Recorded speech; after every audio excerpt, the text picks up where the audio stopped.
Aujourd'hui, nous allons faire le dessert que je préfère, qui est le far breton au pruneau. Je suis bretonne et j'ai toujours aimé ce gâteau qui est ultra facile, ultra simple, vraiment avec peu d'éléments. Et si vous suivez bien la recette de bout en bout, vous aurez un far breton vraiment que je trouve succulent. Il n'y a pas d'autre terme en fait, hein. Il est moelleux, il est fondant, il a les bords qui croustillent et il est vraiment goûtu. Donc je vous laisse en cuisine et on se retrouve tout de suite. On verse le lait dans une casserole et on va le faire chauffer. Pendant qu'il monte en température, on peut y verser le beurre qu'on a découpé en cubes et mélanger pour qu'il fonde doucement dans ce lait chaud. Par la suite, on rajoute la vanille ainsi que les gousses et on mélange bien. Une fois que le lait commence à bouillir, on stoppe le feu, on le recouvre et on le laisse infuser pendant 10 minutes. Je vous mets toutes les pesées, toutes les indications dans la fiche recette que vous retrouverez en bas en barre d'infos ainsi que sur le blog totalement-food.fr.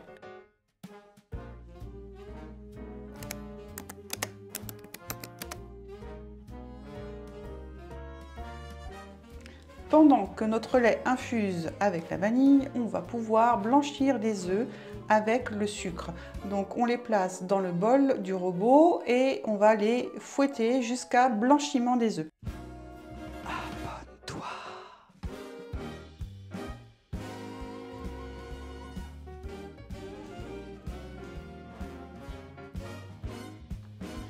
Une fois que nos œufs sont prêts, on va pouvoir y verser la farine qu'on aura au préalable tamisée. On va la verser en 3 fois. Le fait de tamiser la farine et de la verser en 3 fois va permettre d'obtenir une pâte bien lisse sans grumeaux.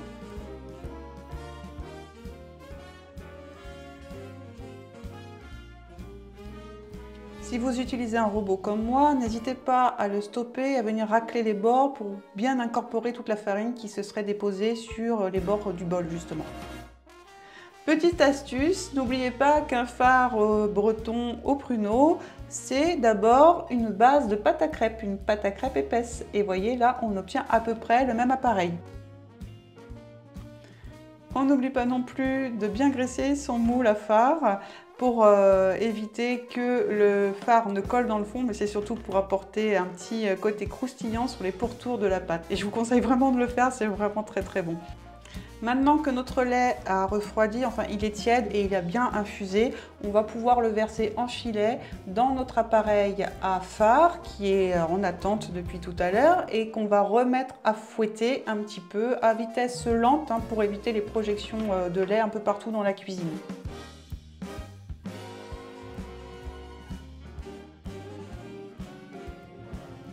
Une fois que vous avez versé tout le lait, vous pouvez augmenter un petit peu la vitesse pour fouetter pendant quelques instants.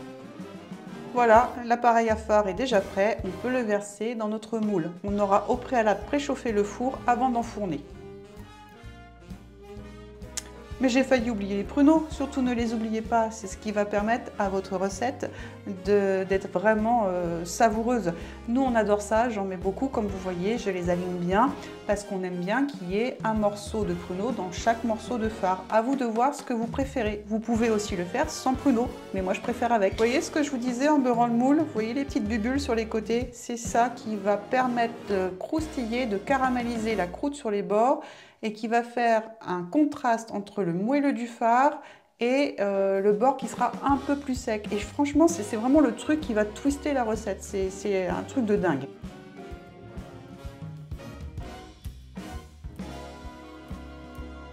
Voilà, la recette est terminée, j'espère qu'elle vous a plu. Je vous incite vraiment à la faire celle-ci. Je crois que c'est vraiment mon gâteau préféré en fait. Donc vous verrez, il est tout simple, il est facile à faire et vous verrez, vous allez prendre vraiment du plaisir à le déguster même s'il est très riche. Et ça c'est pas grave parce que de toute façon c'est un gâteau qui est très généreux. Donc je vous laisse commenter, partager votre avis, me dire ce que vous en pensez. Pourquoi pas vous abonner si vous avez apprécié pour me soutenir et je vous dis à bientôt sur la chaîne Totalement Fou.